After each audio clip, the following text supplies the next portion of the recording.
Welcome to another episode of the Coaches Club podcast brought to you by halftimecuppa.com. My name is Danny Cook and I'm pleased to bring you another fantastic episode, today featuring our guest, Richard Mahoney. Before we begin, you can catch up on any of our previous episodes on iTunes, Spotify and YouTube, as well as our website at halftimecuppa.com. So let's dive straight into today's show. Richard, how are you? I'm very well, thank you, Danny. Thank you for having me. Not a problem. Thank you for coming on. Richard's a great coach that I've had the pleasure to sort of meet over the past 2 years. Or is it a year now? I feel like it's 2 years.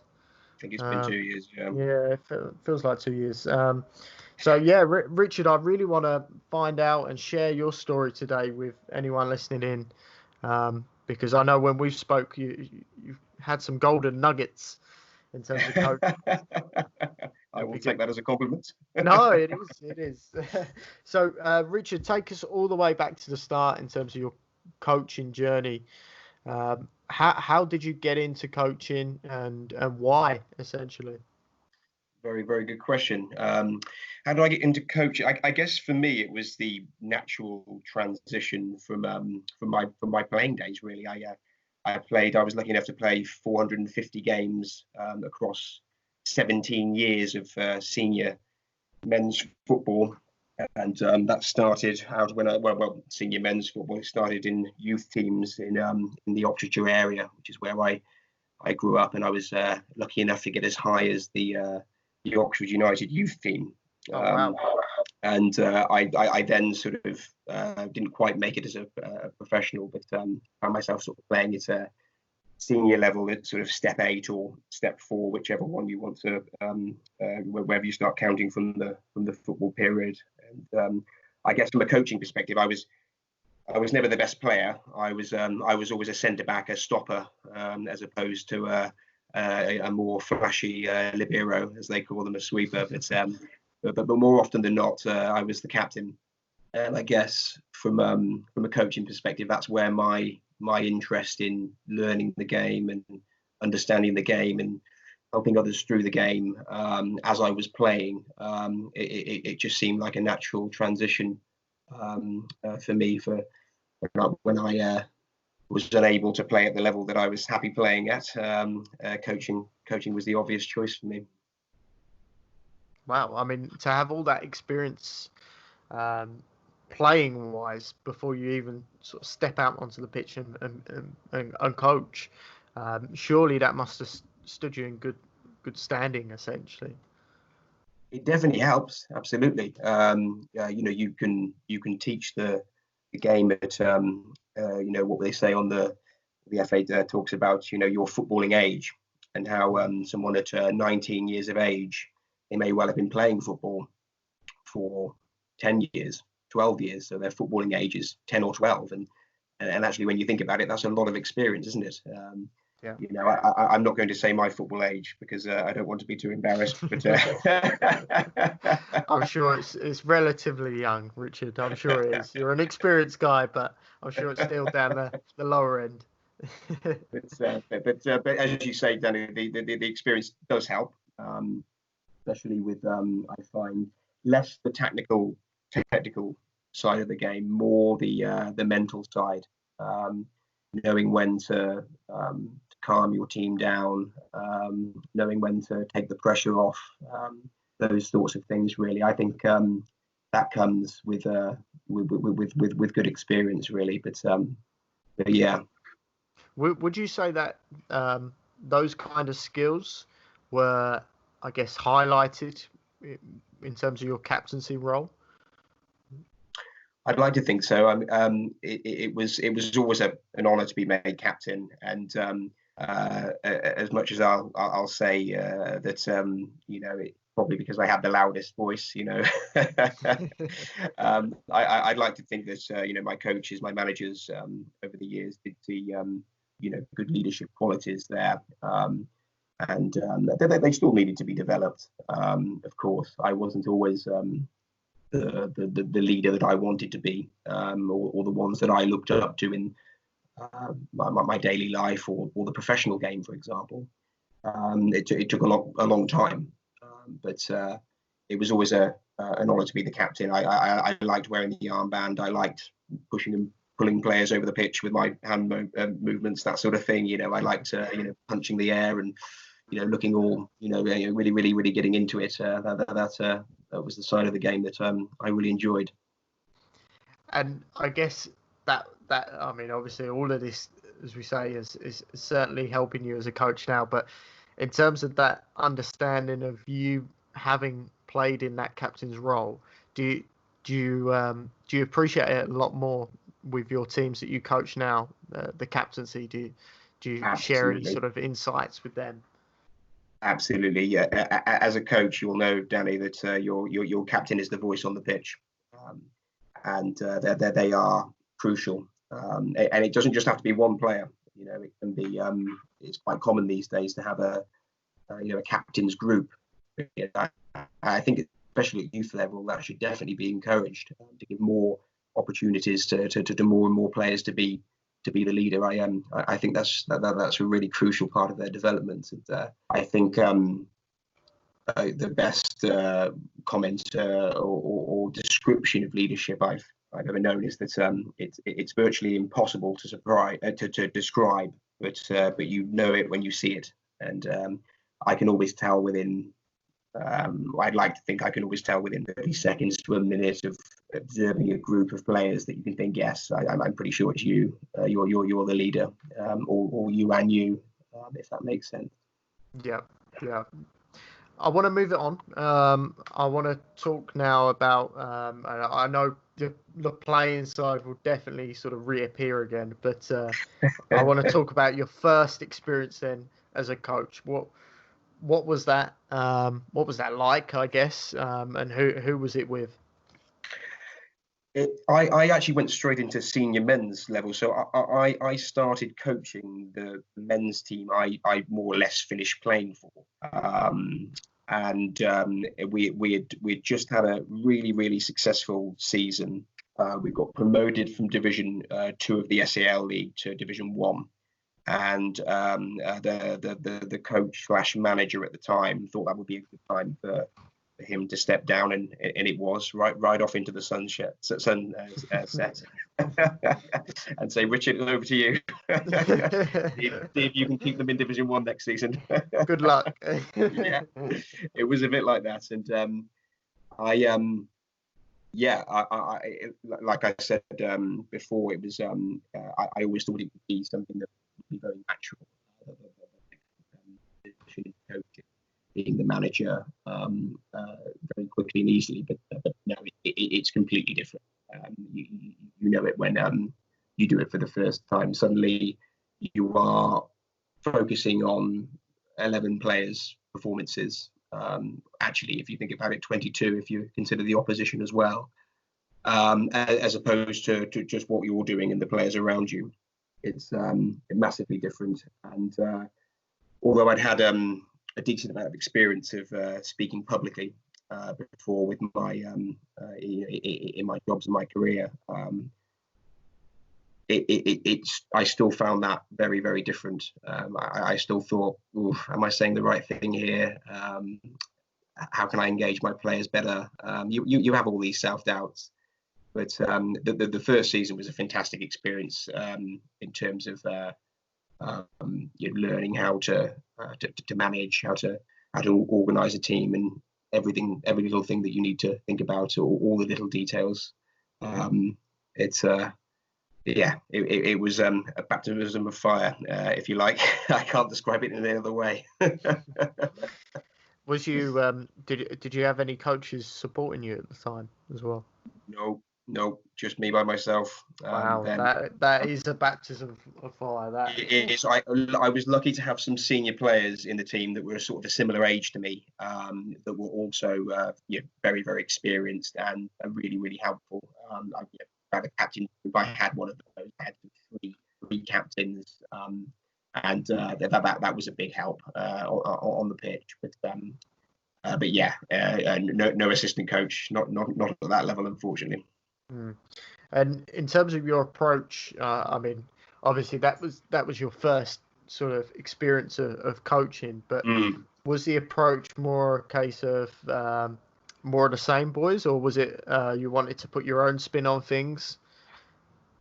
Absolutely. And you know what, Danny, I got it horribly wrong.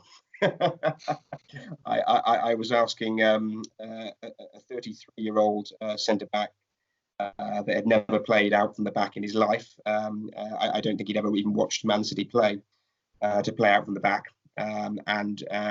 You know, he couldn't do it. He could tackle, he could header, he could organise. He was a fantastic defender.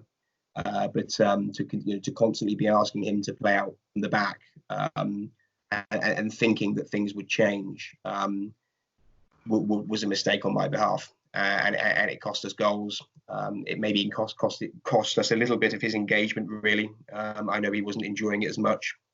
So that is something that and many other things as well, that I would have done differently. But yeah, I did come up with a way of playing, and maybe didn't consider as well as much. Did I really have the players to be able to play that way? And that was a learning curve. Yeah, I do see other senior men's coaches. It's less of an issue at youth level, because at that level you're learning the game, and you're trying things, and that makes total sense, really. But at senior men's level, when you're under pressure to get results, and it's less about player development, and more about getting the result, and getting a system working. I think there were definitely things I would do differently, but I'd be very surprised if many coaches, many managers could really truly reflect on a season and say, I would do everything exactly the same. There would always be things that you would change. Yeah, exactly. And you know what, fair play. I mean, that's to come in. I think that I know plenty of coaches that would come in and probably say more of the same, business as usual. But fair play if you come in and you said, no, actually, I want you to try this. It may not have paid off, but there was clearly a thought behind it, and obviously we know, because we work at the same club, and we share, I guess, similar coaching philosophies in that sense, and how we want to play. But it's interesting, very interesting that you talked about the public speaking. I wanted to just touch on that, and I wanted to find out how you sort of dealt with those situations of maybe a bit of self-doubt, a bit of a self-confidence crisis, or anything like that. Like, how did you overcome, I guess, the nerves? That's a very good question. I think with public speaking, it's perfectly natural to feel nervous. Speaking, even in front of just a small group of people, you can feel self-conscious, of course, nervous. But I think the trick for me to always remember was that no one can really see your nerves. They're not obvious to the other people that you're speaking with. And once you understand that and you think about it, you might feel a little bit nervous, but actually no one else can see that. Only you know about it. And it's a little mental trick to be able to sort of help take that away. I always found that very helpful. But yeah, it is very different talking in different subject matters, of course. Some subjects you are always going to be a lot more confident about than others. But yeah, it was a new experience. I thought I'd be quite good at the team talks, which I guess when you go into coaching or management, you always think about the famous films and the famous speeches and so on and so forth. But it's not really like that at all. It's rare that you really do have to get up and motivate your team and give a rousing team talk. That doesn't happen on a week by week basis.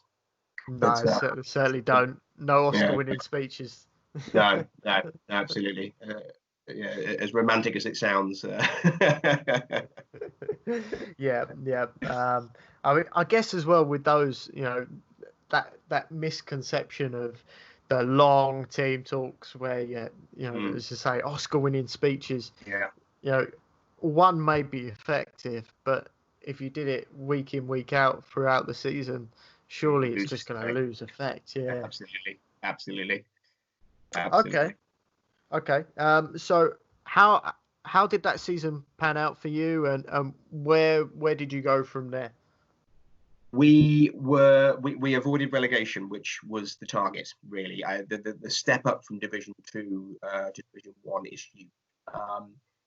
You're suddenly playing against much better teams in terms of their technical ability, but also their organisation as well. The consistency of the players that they use week in, week out is it's just a different level, really. And I think with the squad we had, considering we only made one or two signings in a few key areas, which were really only replacing players that we lost through retirement or other reasons.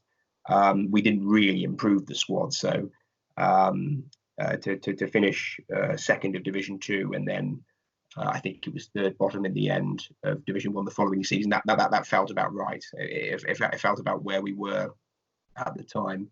But yeah, it was a great experience.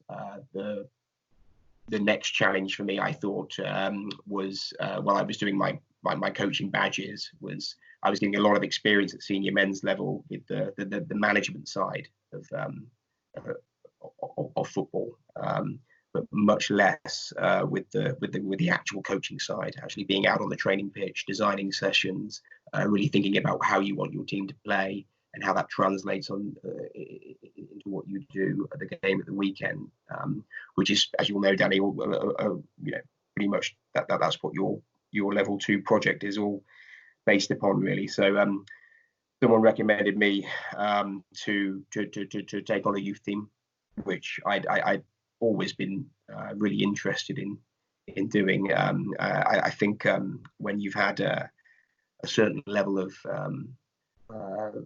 you've gotten a certain level of knowledge and experiences out of a certain thing, I think you have a moral obligation to pass those experiences on to the younger generation, and that's something that I was always very, very keen to do.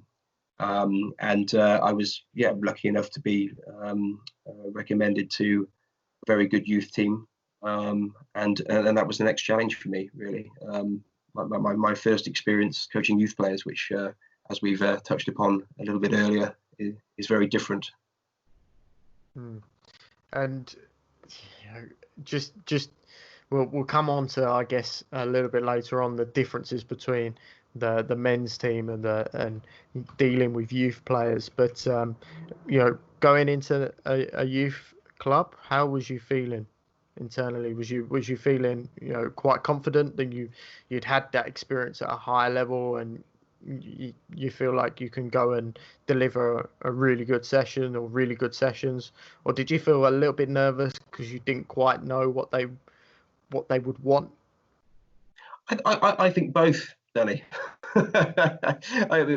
Bizarrely, I think I felt confident that of course I could do it because I'd done it before and had all the experience, but also the last time I'd been around 14 or 15-year-olds was when I was 14 or 15, so I didn't know what had changed since then, and I knew that would be a challenge, and it has been. It's been a great challenge, great experience, great learning curve.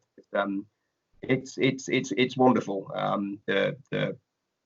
The youth coaching side of the game. Like I said, it was something that I always wanted to do, but the life lessons contained within the game for young people are amazing.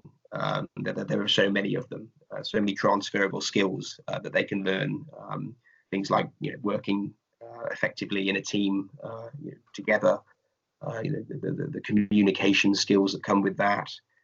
Obviously, the chance to develop leadership skills and confidence incredible tools that these young people are gonna need in their adult lives, which are really aren't that far away. With a 14-year-old, it's only maybe some of them maybe 3-4 years they'll find themselves in the working world, and football is a great opportunity to help them with that.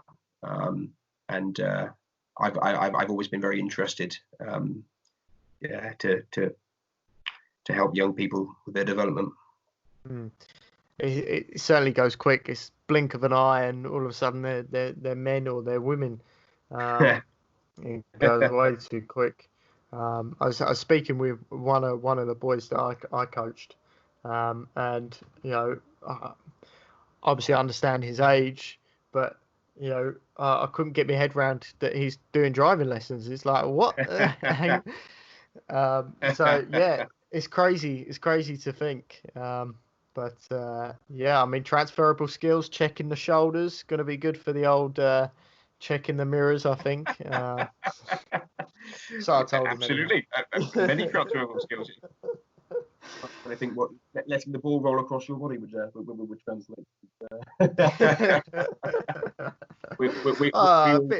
Bit of spatial awareness as well. We've got to like a bit of spatial awareness.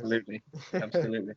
We all work in the different boxes, don't we? The sort of tactical, technical, mental, social side, and I guess what I was alluding to really is the sort of psychological, social boxes, which I think they can easily get ignored at youth team level. I'm glad to see the FA do so much work with how they train coaches to always be considering the side of the game and what football can teach you. But yeah, it really is fascinating.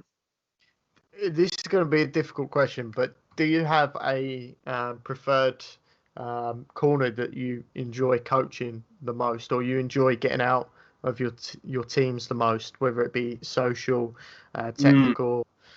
Is there a preferred corner?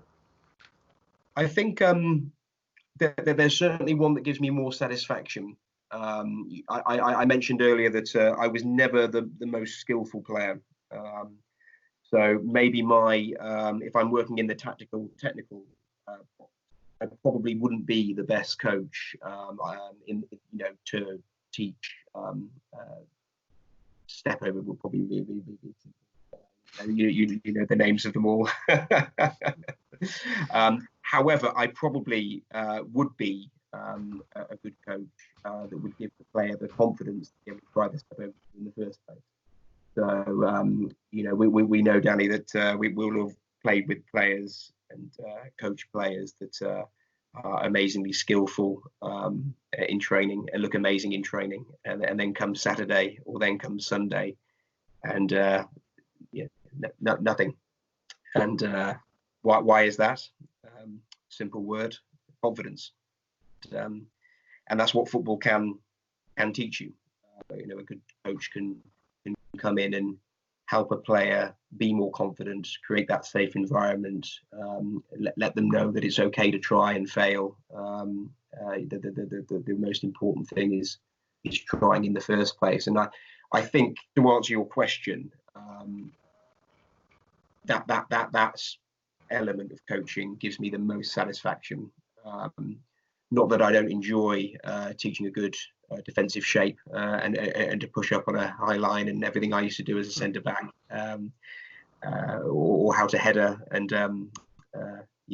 connect well with the ball, that sort of stuff. But yeah, I guess we all have that little preference towards what we get out of it as coaches, and I just think confidence is so important in life, and football can teach that.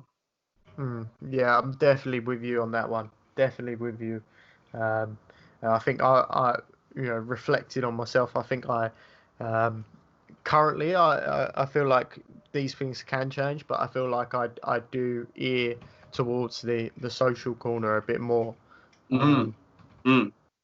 But that's I mean, in certain cases it might be based on the team that you have. You may have a very social team, so I Social think skills in young people are tremendously important, especially now. In the world that young people are growing up in has changed a lot in the last 25 years, and I think to incorporate the social element into all your sessions, to things like teamwork and working together, that sort of thing, it's very important.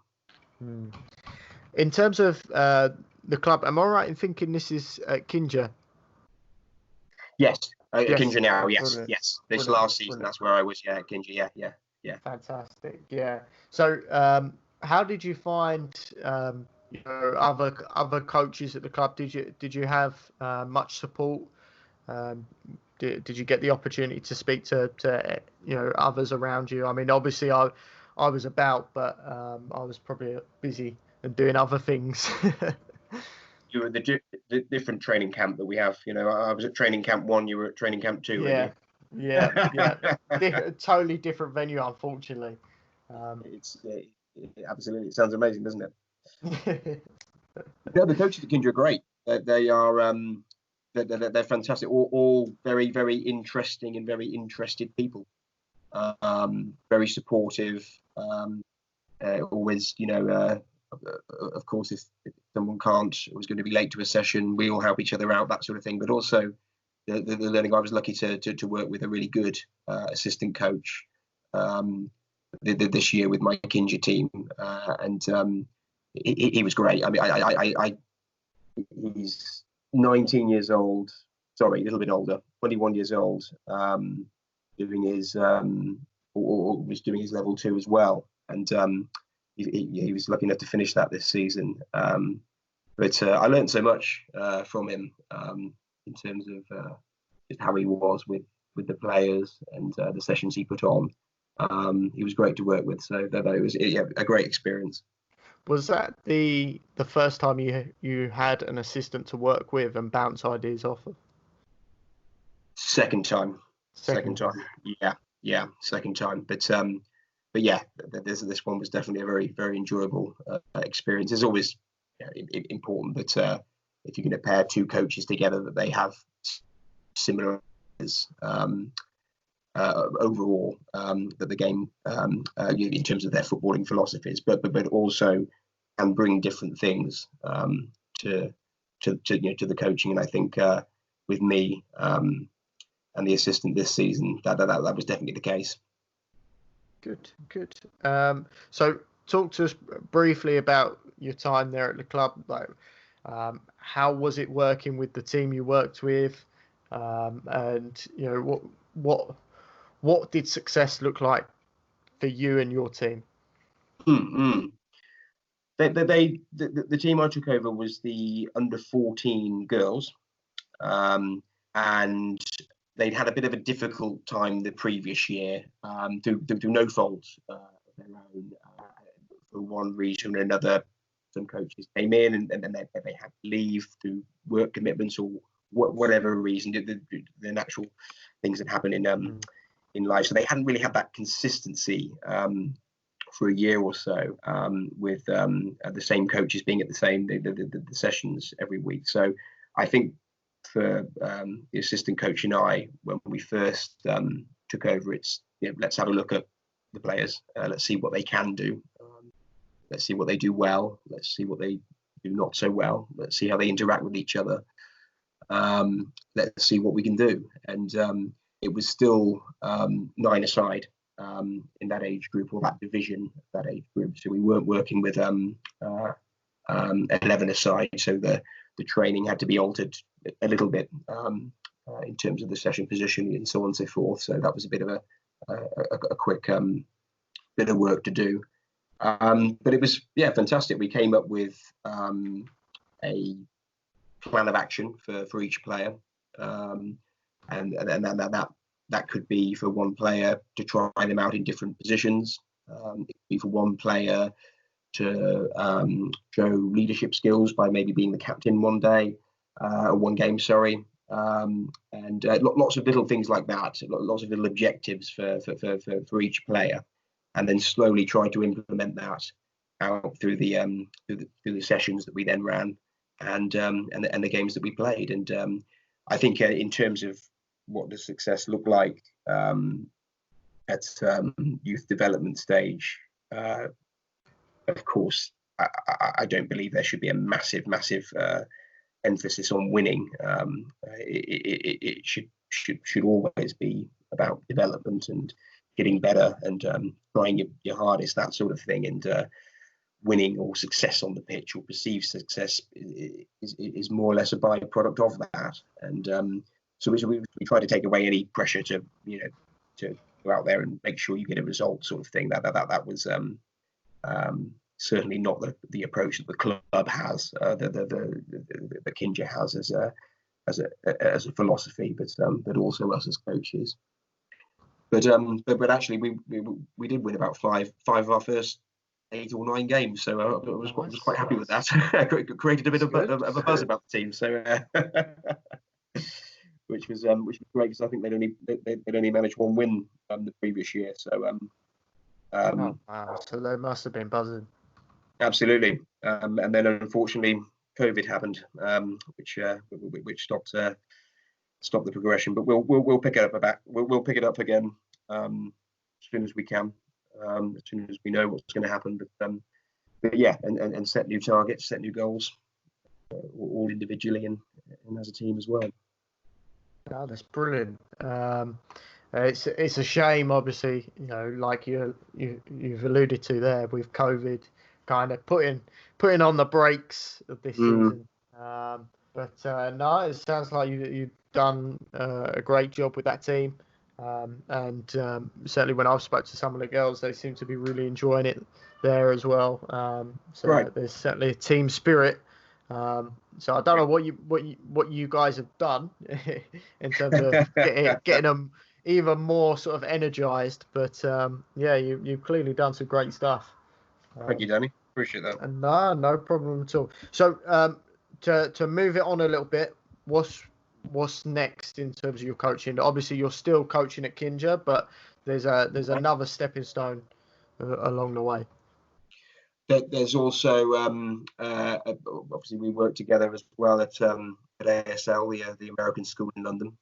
I've accepted an initial contract offer for their fall semester to coach the JV girls this 2020 season, provided it all goes ahead as expected. Fingers crossed, absolutely, because as you know, Danny, that is a fantastic, as well as Kinja, that ASL is a fantastic place to coach. The facilities there are second to none. The student athletes, they are an absolute joy to coach, and they're very interested in learning and soaking up everything that's the thing that's around them. That's the environment, the culture of the place very much encourages that. And it's a team I took charge of last season, and really enjoyed it. At the first part of last season, I should say. So always the first 2 or 3 months of the season are incredibly busy trying to coach 2 teams, but that's where you need a good assistant who can help you out there. But I was lucky to have one. But yeah, that's the next challenge. I think I've spent a lot of the lockdown building session plans, really studying the game as much as I possibly can. Different ways of looking at different books, different ideas. I've been working a lot on transitions, which I probably didn't appreciate as much before I coached youth football.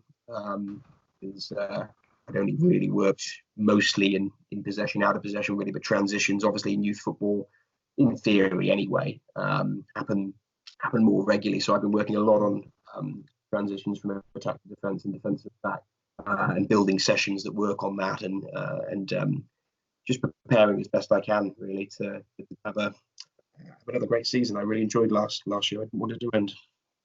Yeah, likewise. The transition part, I I'm just thinking about it. You know, maybe I'm a poor coach or something, but I don't remember it. Thank you, but in games, in youth games, it seems like sustained possession doesn't really happen too often. So the transition element is just so frequent. I mean, obviously you've got a bit more of an insight because you're seeing it. You've seen it at a men's team level that's obviously a lot higher than what I've seen. So you've got that insight. But I don't know. Like for me, I agree. I think there's definitely more transitions in youth football, just because no one can keep possession for long enough, really. Yeah, it's completely natural. You're still learning the game. You're still learning the position, how the idea of support, you know, and the movement to support. When you've made more appearances, you've got more experience. Those you don't really think about that. You just sort of naturally move into a better position to receive the ball. And you know, at youth level, obviously that doesn't happen as much. Therefore, you know, you see more transitions really. So but yeah, it's definitely an area that I've been focusing on this summer much more than I have in previous ones, and have incorporated a lot more transition sessions into my session plans really, and just looking forward to seeing what that looks like when I see my teams, and I can see, you know, what's working, what's not working, and I can start making those sort of things relevant really. Yeah, it would be interesting to see. I'll have to take a nosy and see some of your sessions. Oh, you're more than welcome. I'll do a Bielsa. Get the binoculars out. They all going back to you sort of arriving at ASL, how did it feel? You mentioned about the facilities being you know, really good, which they are. How was that that for you when you arrived there for the first time? What was your initial sort of feeling? I just thought, what an amazing place. I'd never heard of ASL. I'd heard of a lot of the international schools that come up against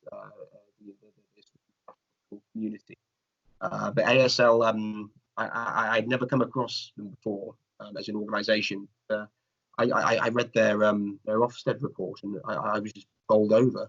It's got the highest rating it possibly can, and it just seemed like a wonderful place. And I remember walking into reception, and I was there to see the athletics director, and young student, probably of around 12 or 13, came up to me and introduced himself very confidently and held out his hand and asked me, you know, if he could help. And I just thought, wow, this is a very unique place. But I was very impressed.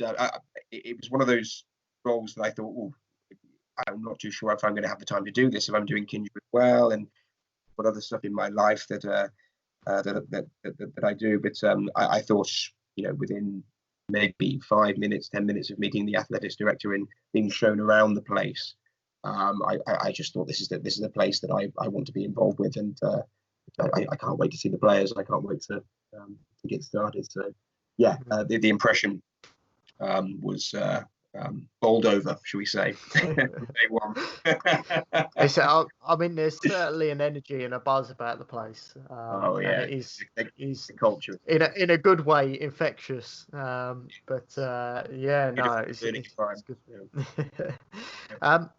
So your role, for anyone listening in who maybe is unfamiliar with what a JV is and what that kind of entails. So obviously a top team, the first team on the girls' side or the boys' side is a varsity, and then you had the second team, which was a JV. So how did you deal with, or how did you find dealing with players that, you know, maybe were just on the cusp and could have made it into the first team but couldn't quite get in there?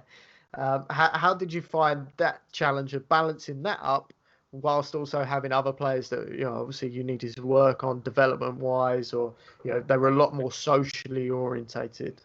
Absolutely, because as you know, Danny, players play football for different reasons. I had 2 or 3 players in my team last year that were absolutely gutted that they didn't make the varsity team, and instantaneously you think, well, that's great. There's a hunger, there's a desire there to do really well this season and make sure you're in it next year.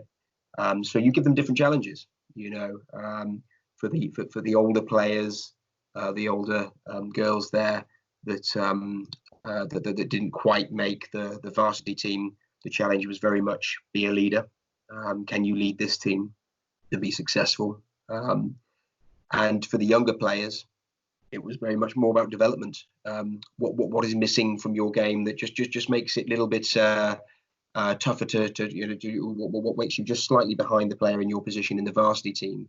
What do we need to work on to correct across the 15 or 18 odd games we play and the 17 training sessions that we have, so that you're ahead next year when that player graduates, you're the one that steps in and has the whatever shirt number it is. Yeah, different ways of dealing with the disappointment by incorporating different challenges. And then, of course, you then have players who perhaps don't necessarily want to play varsity, but they just enjoy football and they love football. And that's great to work with too, because they're there because they really, really want to be, and they want to be part of this team, and that's great. And that's a joy to work with. You give them different types of challenges, maybe to be the future captain or something like that. But yeah, it's just as you know, Danny, it's knowing your players, isn't it? Really, it's knowing what motivates them, what do they need. Not having a blanket approach, and just making sure that you're considering them in their feelings and their wants, their needs, their desires in everything you do. Now we were very lucky. Certainly the few years I've been there, JV teams don't really get the opportunity to travel, but we had the opportunity to go abroad and play abroad. I insisted on it, Danny. It was part of my contract, so you can thank me for that. Thank you. I'll thank you later as well. It was a great trip, wasn't it? Yeah, I mean, certainly, for different experiences, for the boys I was coaching with, it was a really steep learning curve to play a varsity side. When they're JV was tough. Yeah. And then to play the JV the next morning on the back of a tough result, it certainly was a good challenge. But on the flip side, it was. And this is why I really enjoyed that trip, because obviously each team had their own, their own situation, their own sort of dynamic, and just watching how your girls were playing and how you set them up, and that second game, or you played 3 games, didn't you? So it was that last game, I think. Against Bonn, yeah. Yeah, I mean, I was blown away. Thank you very much. No, I felt that trip they really, really came together. That was the moment the team spirit really started to gel. They started to play for each other and work for each other. I thought before then, in the 2 or 3 games we'd had leading up to that, it'd been a bit disjointed. I thought, we've been unlucky in games a little bit with the things that had happened. That we hadn't got a great result, but it was that trip where you travel together, you stay. The players, they stay with their host families, don't they? But they're together a lot across the weekend, and playing wise, thank you for. The comments on the last game we played, because they were fantastic in that game. I was really, really pleased, and it just got better from there in terms of their performances and their team spirit. No problem at all. They deserved it. I'm really intrigued. did you say anything that sort of sparked on everything coming together, or was it just a collection of a couple weeks worth of work that just clicked at the right time?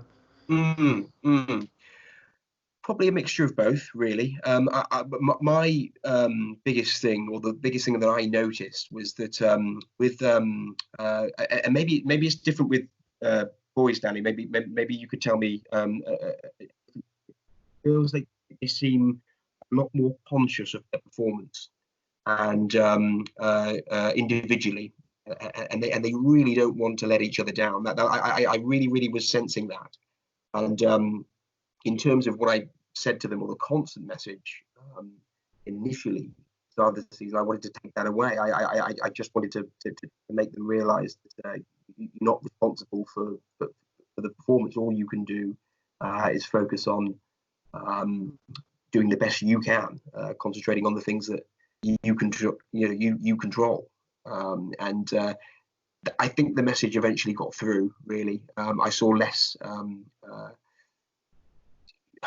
Insecurities is the wrong word, really, but maybe less being a little bit conscious about the performance, really, and more excited to play, which is what I wanted to see.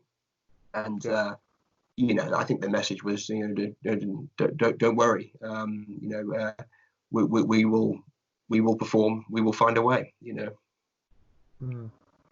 Yeah, I mean, I think from my experience, I hadn't really coached. I've coached one girls' side at ASL, which I think a couple of the players you had played in, which really? is really nice. Yeah, so it's been nice to see them, go through the system. But my main experience coaching girls was with Mitchell. And again, some of the girls you probably coached at ASL played in our team at Kinja. Sure. Yeah, I definitely agree. I think there is more of a with girls. I think there is more of a self-awareness, or they're more nervous in that sense of letting down their teammates, even when realistically they've not done anything wrong. No. And that was the thing. It was something I noticed very quickly. I just thought to myself, if I can take that away, the fly, because it was the only thing holding them back, really. I mean, obviously with boys, it's a little bit different. There is a bit more sort of individual focus, I think. Yeah. But I mean, it's the slight differences between the games, I guess, really. Absolutely. So challenges. Yeah, definitely. So to kind of wrap up your ASL experience, which obviously, touch wood, fingers crossed, you'll be back there in September. How did that season end for you? And looking back on that season, what do you think you learned as a coach? Very, very good question. It was not the ending that we wanted in terms of results on the pitch. As you know, with the ASL, the international school competitions are always split into the international competition and the local London ones as well for the JV section. And I felt that although we came third in our group, in the end, we definitely could have done better. We definitely could have won it. But that was fine, because it wasn't necessarily about lifting the trophy at the end of the season, although that's always a good target to have.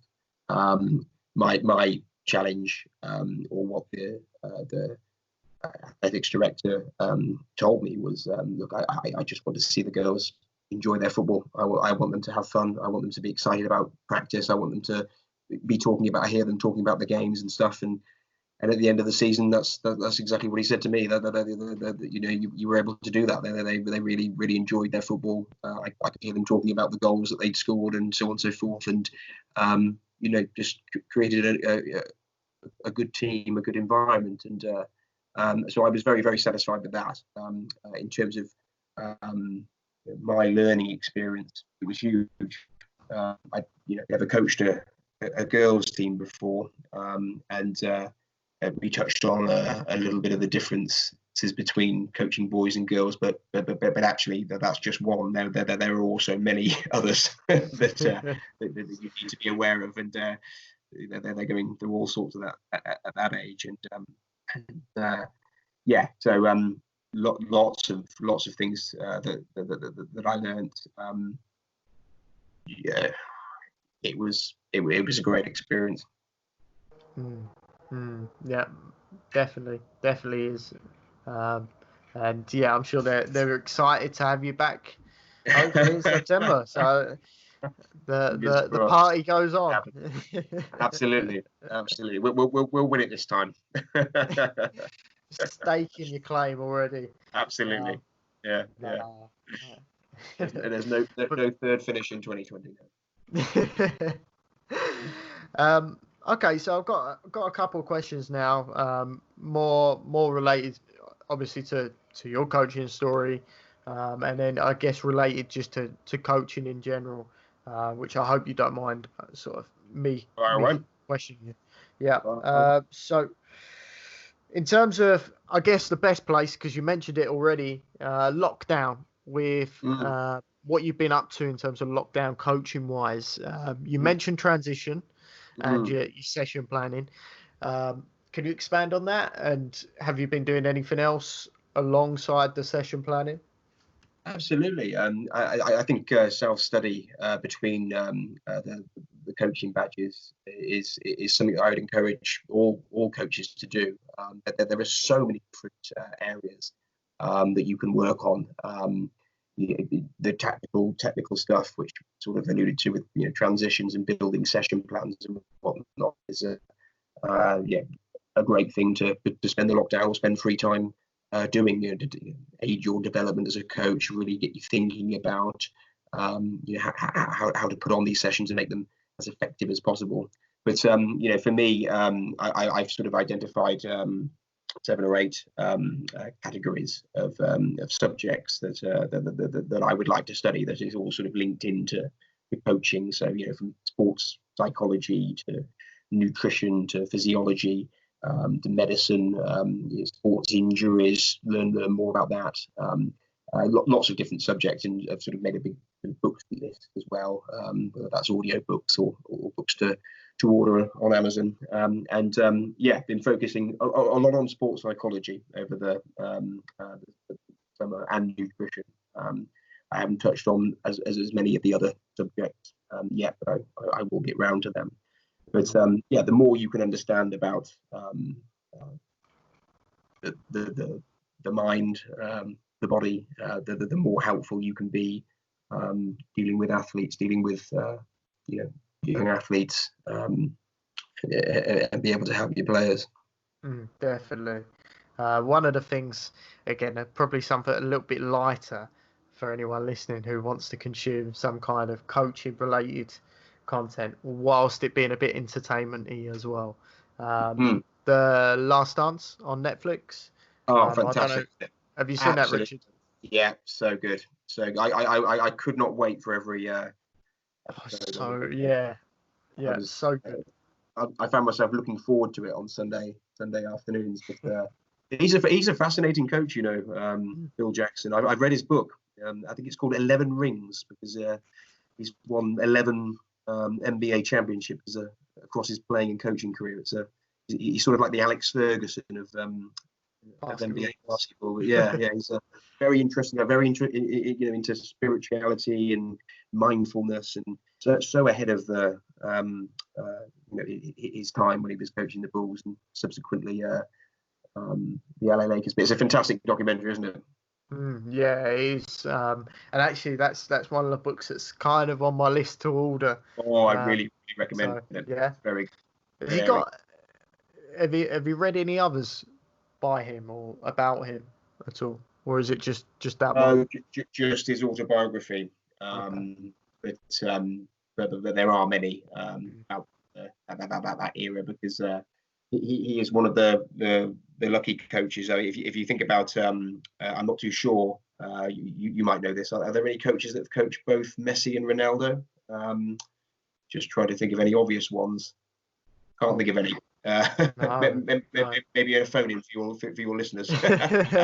but Phil Jackson is the coach that got to coach Michael Jordan and the late Kobe Bryant, who are obviously widely regarded to be the best two former players, shall we say, to be diplomatic, to have ever played the game. So it's a bit like getting to coach, Messi and then Ronaldo, or the other way around, and be the best judge on, who was the better player, the endless debate.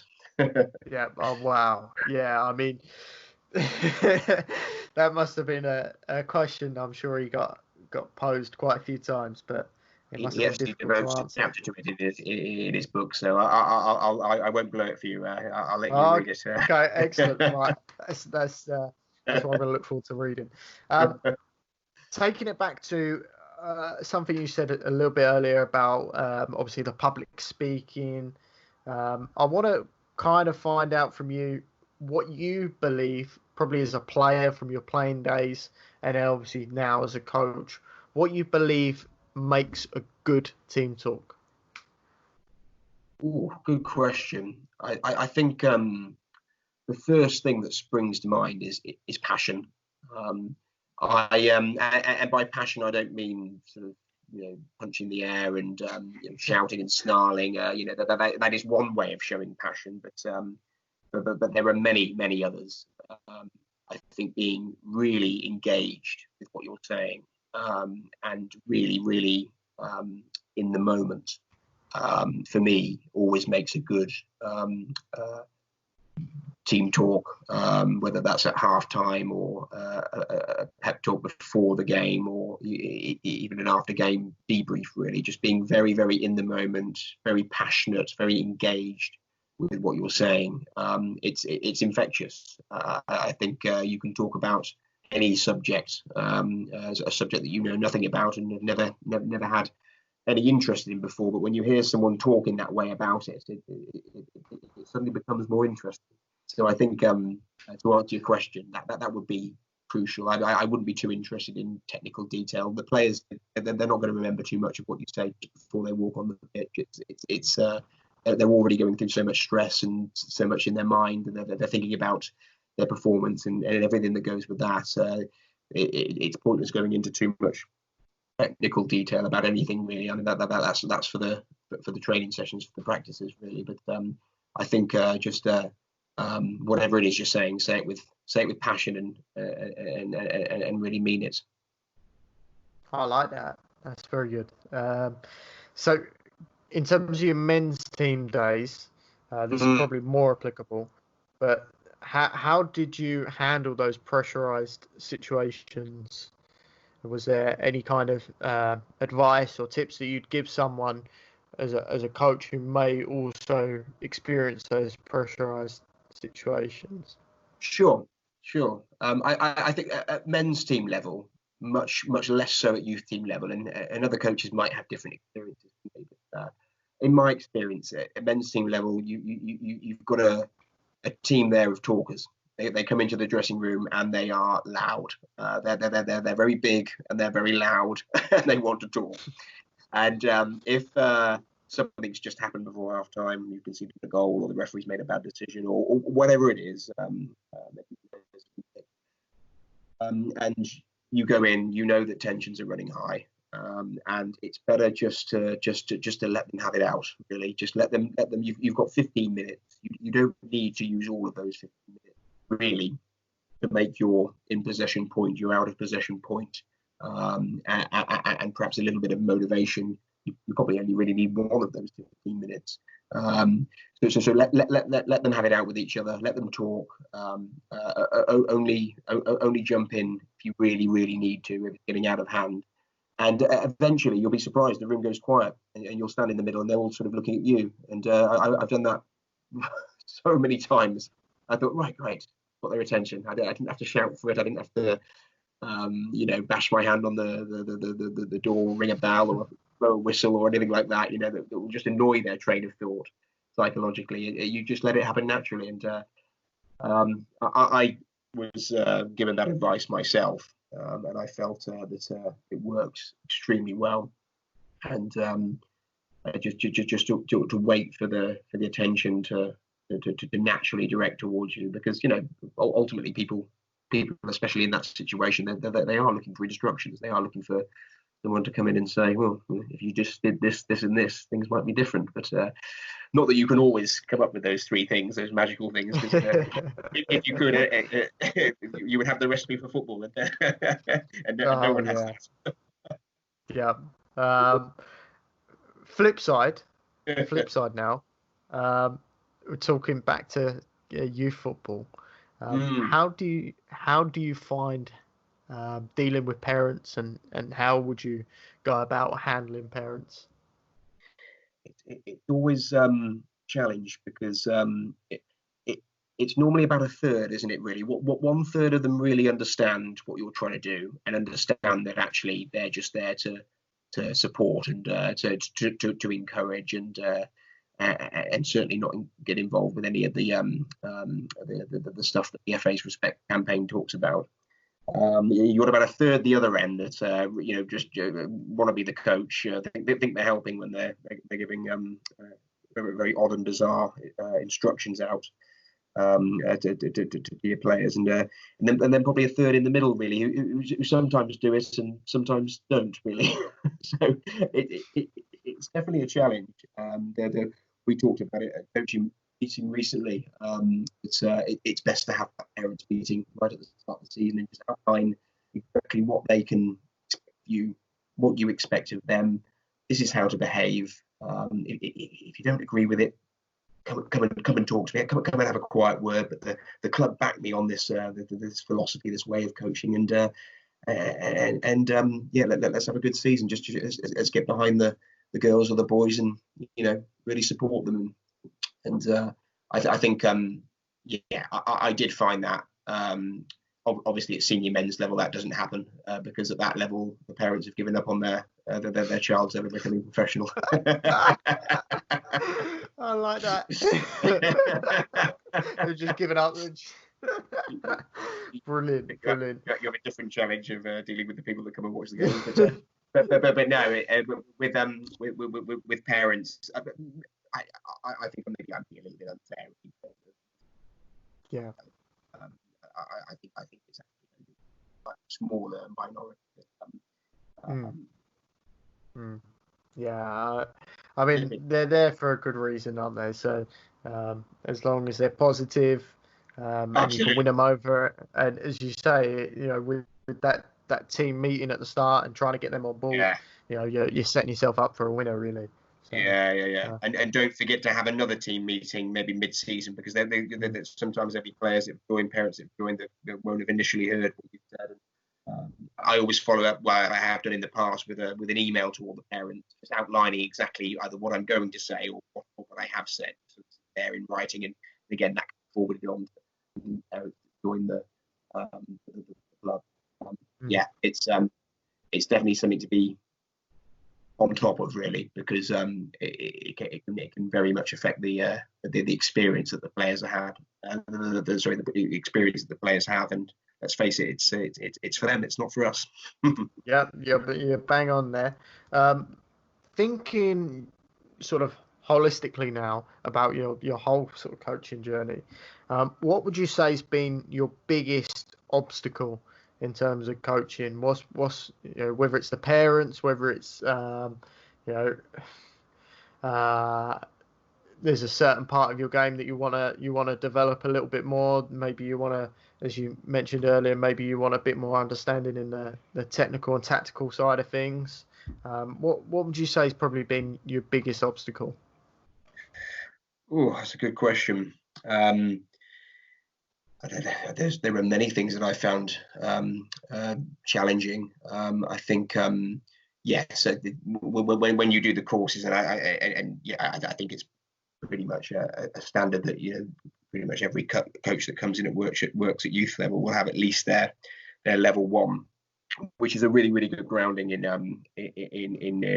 things like the four corners and the boxes that we work in as a coach.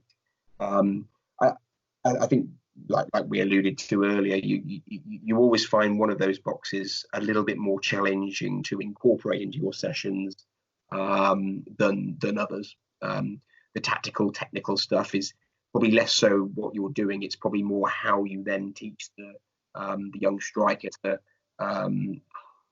whatever he's doing to finish in the bottom corner. And a challenge for me would be when I was always a defender. I was always defending those situations. So I don't really know, and that's okay, because it's great when you work with assistant coaches or other coaches that they can give you tips. They can come in and do that bit for you, or you might even have a player that can do that technique better than you can. So maybe get them to demonstrate that sort of thing. But yeah, in terms of an obstacle, it definitely is, because you know yourself, Danny. You play the game, and you're much more tricky and skillful than me. But I wouldn't say that. I'm pretty sure I'd know how to defend against you, but I wouldn't know how to do what you do, and that is an obstacle for any coach. So it's to do everything, really, and it's definitely a challenge.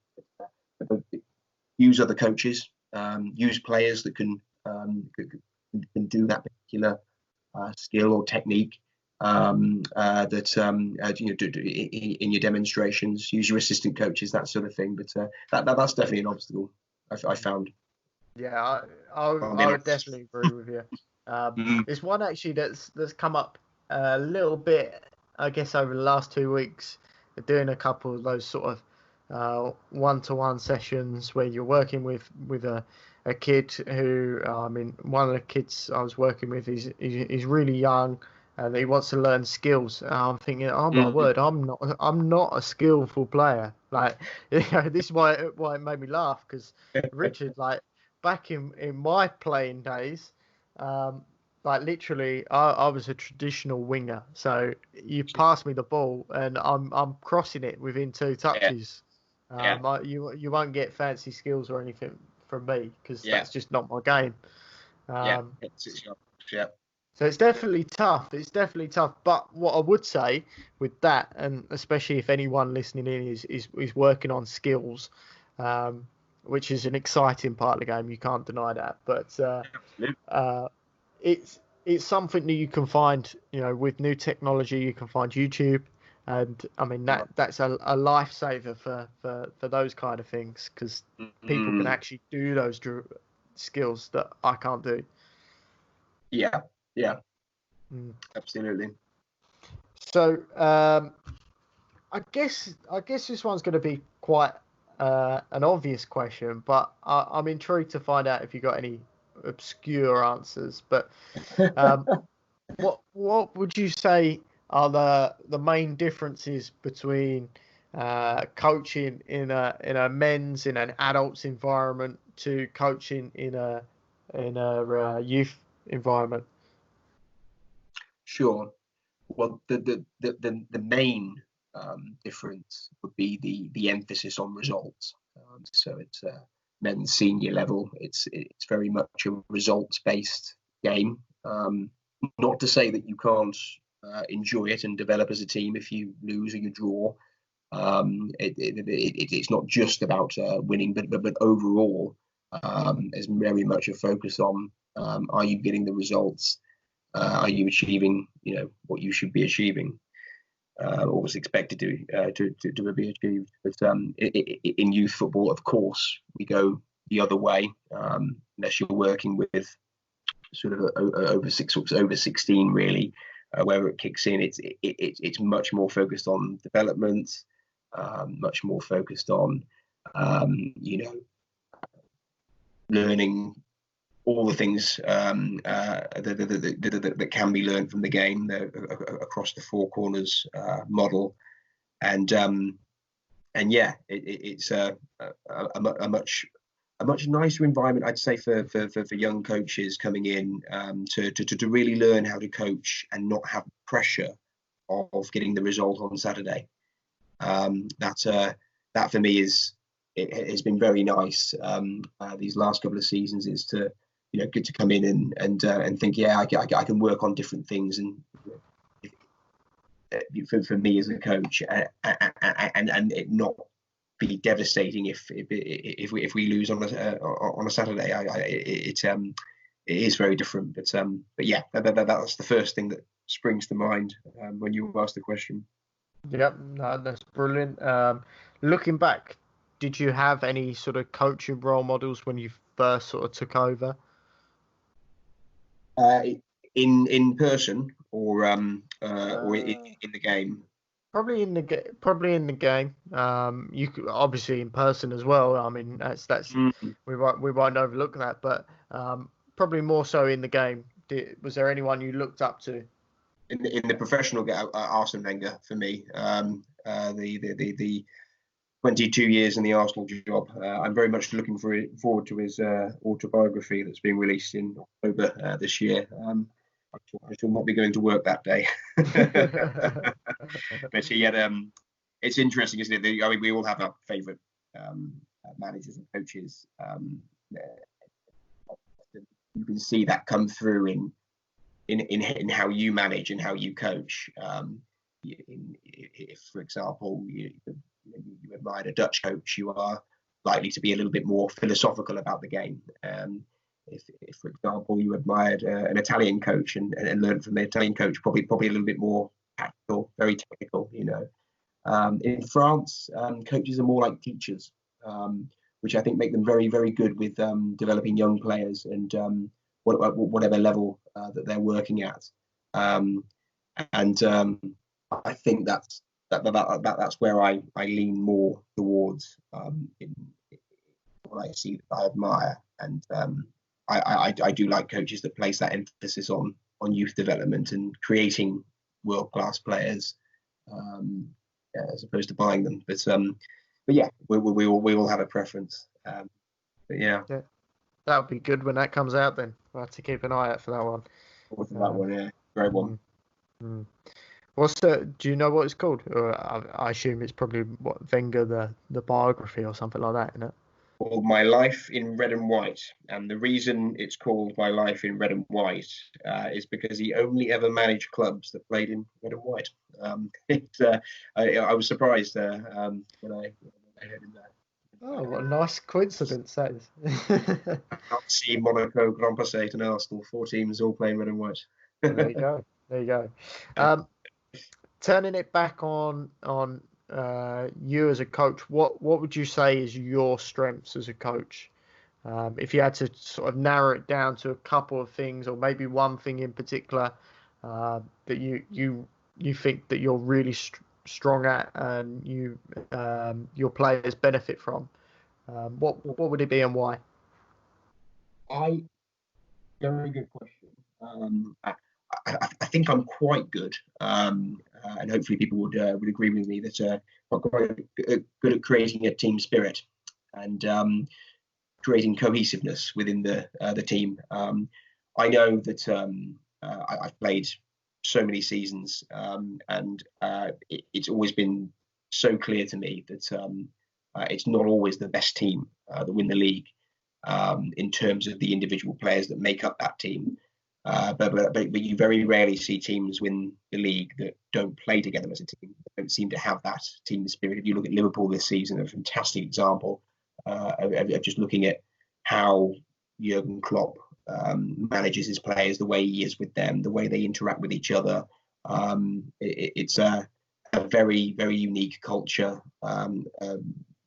great team spirit. And I've always placed a big emphasis on that because it is definitely working in the social box and to a certain extent the psychological box as well, in terms of your player development, to really focus on creating a team spirit, working for each other, fighting for each other.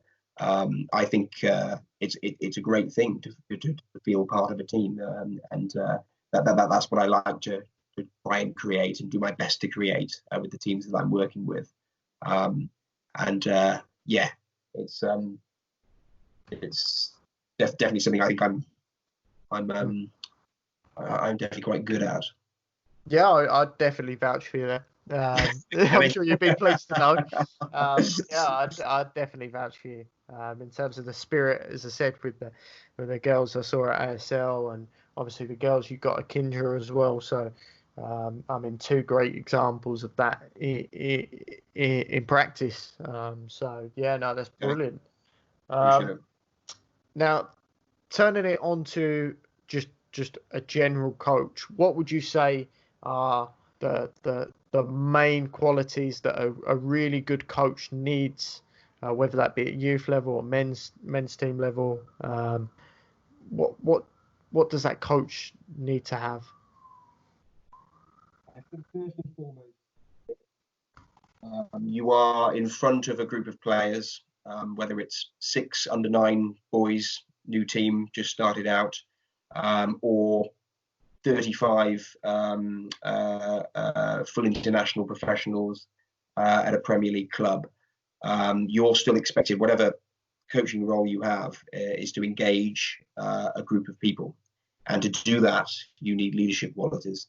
And the great thing about leadership qualities, if you're a young coach starting out, and you might feel like you don't have them, or you've never been praised for being a leader before. The great thing about leadership qualities is they can be learned. They're not natural. There's lots and lots of books and lots of videos and lots of things you can practice mentally to help improve your leadership qualities and help you become more engaging and it's likely to be more successful at what you do. The coach more engaging in terms of the way your players respond to you. I think the other key thing is empathy, and I think that's more important now than ever. Is to really empathise with your players, to really know that your job really is just to be there for them, to cater for their needs, to make them better. It's not to strut up and down on the sideline and throw your hands around and try and look like Jose Mourinho. If you want to do that, fine, but I don't think you'll be doing your players a good service, really, if you're not really constantly empathizing with them, thinking about them, what are their needs, and how can I help them be better players, better people, you know.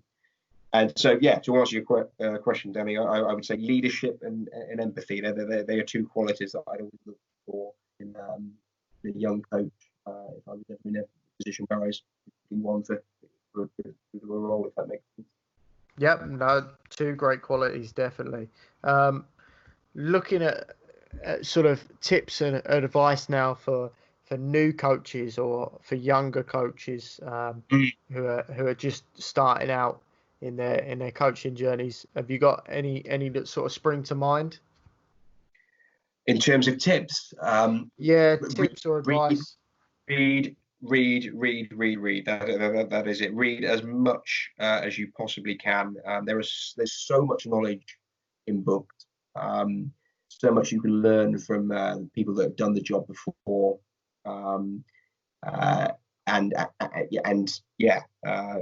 Whether it's audio books, whether it's paperback, whether it's on your Kindle or your Amazon Fire, however which way you like to read, or if you don't like reading, start because you'll learn so much. Just make a big list of all the people that you find interesting. In the coaching world, they'll have all written books or had books written about them, and just read as much as possible. It's definitely something that's helped me in my life, my career, to really broaden my horizons and make me understand things a lot better than I did before. Might be difficult, a little bit off the top of your head, but have you got a favourite book in terms of either leadership or culture creation or anything kind of related to sports? My favourite book, although I'm not too sure I'd read it again because I'm probably at a different stage now. But I remember it was the first book that I read about leadership that changed my behaviour and changed it for the better. Was the 7 Habits, the 7 Habits of highly effective people, It's a very famous book. Came out in the 70s, I think. Stephen R. Covey is the author, and it's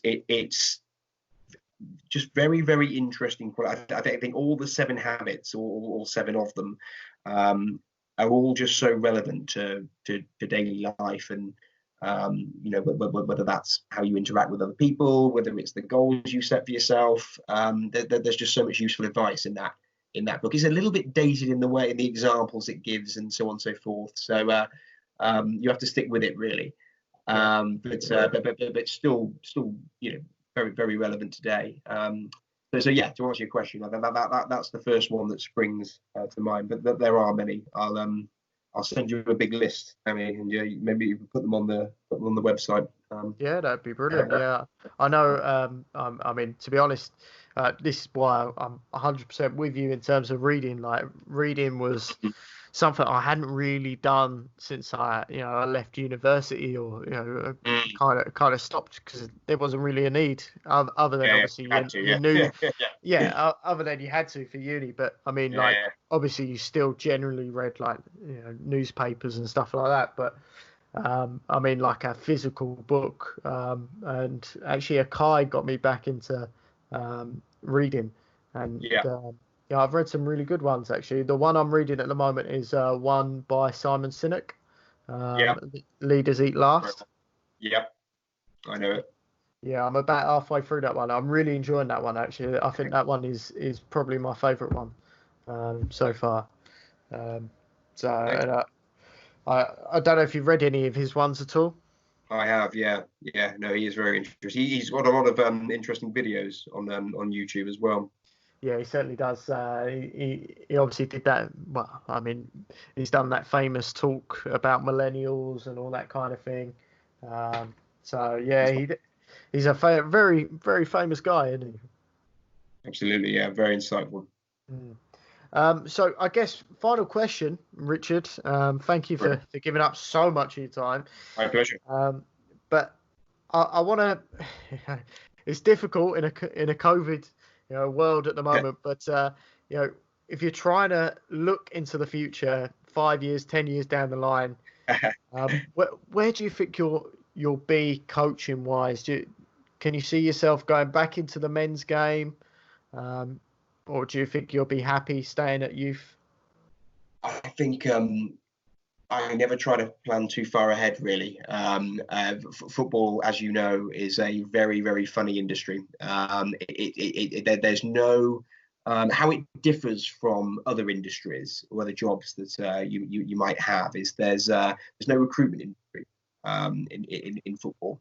There's no clear career path that if you just follow this will happen. If you compare that to, say, banking, law, accounting, even if you're studying to be an electrician or something more blue collar, there are career paths, and there's a recruitment industry at each layer that helps you get that next path. But in football, it's completely random. You get your opportunities by enhancing your network, meeting lots of people, obviously, doing all the sorts of things that you're doing, Danny, on social media, creating a name for yourself that way, and of course the work that you do, the particular clubs that you coach at. Someone could move to another club, maybe suggest that you go with them. But yeah, I to answer your question, I do not plan. But my aim is solely to be the best coach that I can be, and of course that comes through getting more experience, working with more coaches, working with more players as the years go by, that sort of thing. But I don't really set myself goals of being at a particular club or a particular age group or level, if that makes sense. I think it's better just with football to live in the moment and enjoy life as it is, and enjoy the journey, and just enjoy the journey, whatever may be. Sort of enjoy it. Yeah. So that brings us to the end of today's show. Richard, how can anyone listening in follow you on social media should they wish to? You could follow me on Twitter at Richard Mahoney. That's Mahoney 7. That's the social media platform I am the most active on. But yeah, probably the best way to get into that. Brilliant. Yeah, thank you for that. You can, of course, follow Halftime Cuppa on Twitter as well, using our handle at halftime. It's all one word, and then _Cuppa. And my personal account is at DannyCook1996. As mentioned at the very start of the show, all of our previous episodes are now available to catch up on our website, halftimecuppa.com, as well as iTunes, Spotify, and YouTube, just by searching for Halftime Cuppa Coaches Club podcast. Thanks again, Richard, for coming on. My pleasure. Thank you for having me. Not a problem. Not a problem. I'm sure we'll get you back on again. I'm sure we can talk leadership or culture creation. I'm sure there's another topic we can use you for, definitely. But yeah, thank you for that, Richard. And until next time, stay safe, everyone, and goodbye.